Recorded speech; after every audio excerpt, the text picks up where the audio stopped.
Hey all, this is Derek, and this is going to be the first of several sections about exponents, and this is chapter 6, exponents and roots, and this will be 6.1, which is going to be an introductory section. First off, let's get a definition for what exponents are. So an exponent indicates repeated multiplication. It's just a way of shorthanding writing out repeated multiplication. And so the definition here is using a variable. Say I had 3 times 3 times 3 times 3 times 3, and I didn't want to write all that. I can write that as 3 to the 5th with that little superscript there, and just that means I have 3 multiplying 5 times.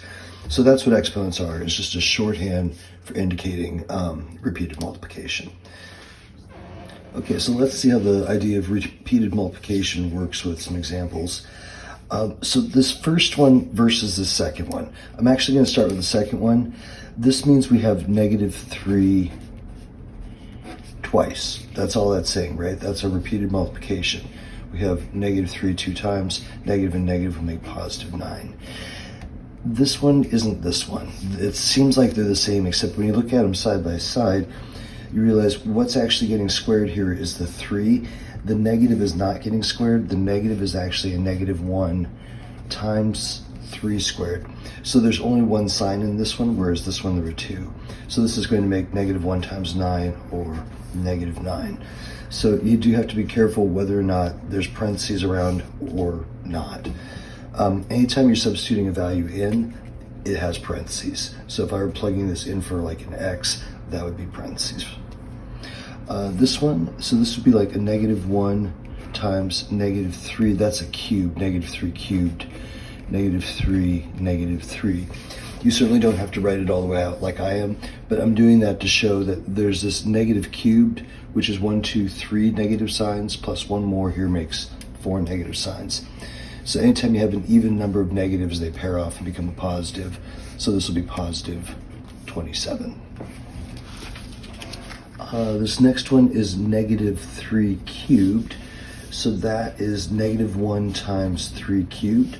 So 3 cubed would be 27, and then -1 times that is -27. This one, let me write that a little bit bigger. That is -3 cubed minus 3 squared.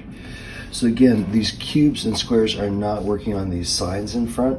So those are independent. These are like little -1 times 3 cubed and then -1 times 3 squared.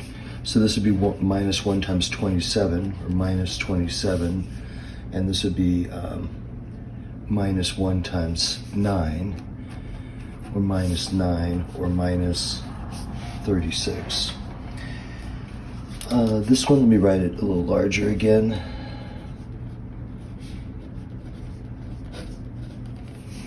So here we have a little order of operations going on.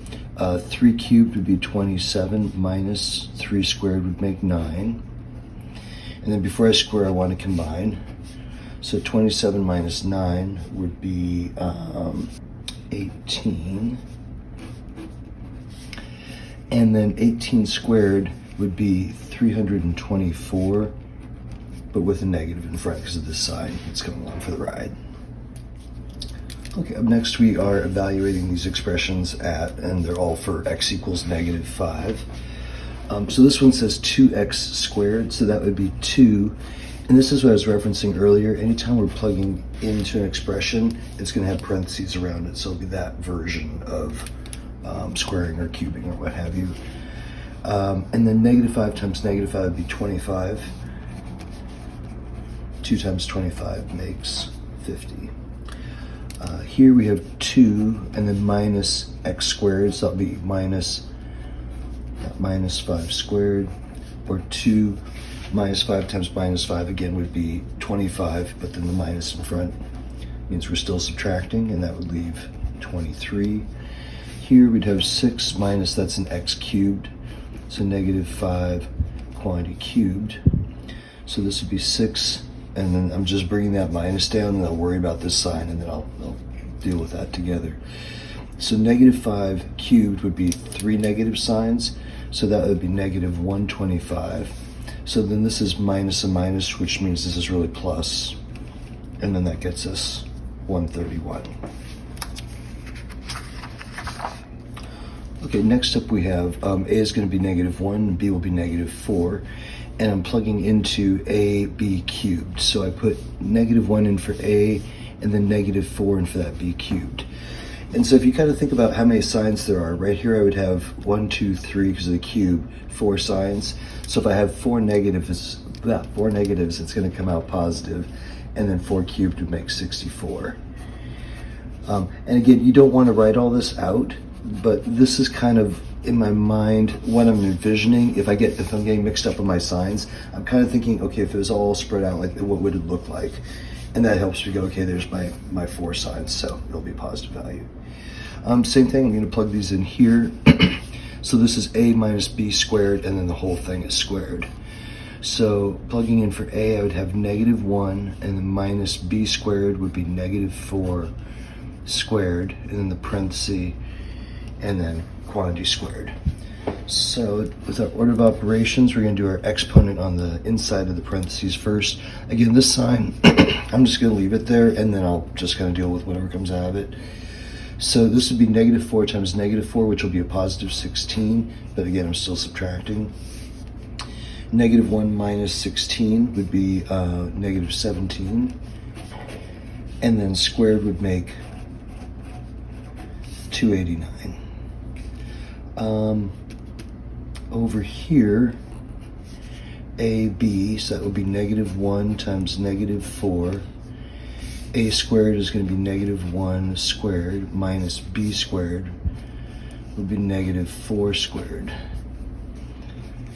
So out front, so there's kind of this kind of parenthesis out here, and then these two multiplying. So I'll do -1 times -4 and make that a 4 out front. And then inside I have -1, and that's quantity squared, so that's a 1. I'm bringing down the minus again, and then -4 quantity squared would make positive 16 because of the double negative. It's still minus though because of the minus in front. Oops, make that. And now we have 4 times -15, and that would make -60. So then the last part of the section is combining like terms.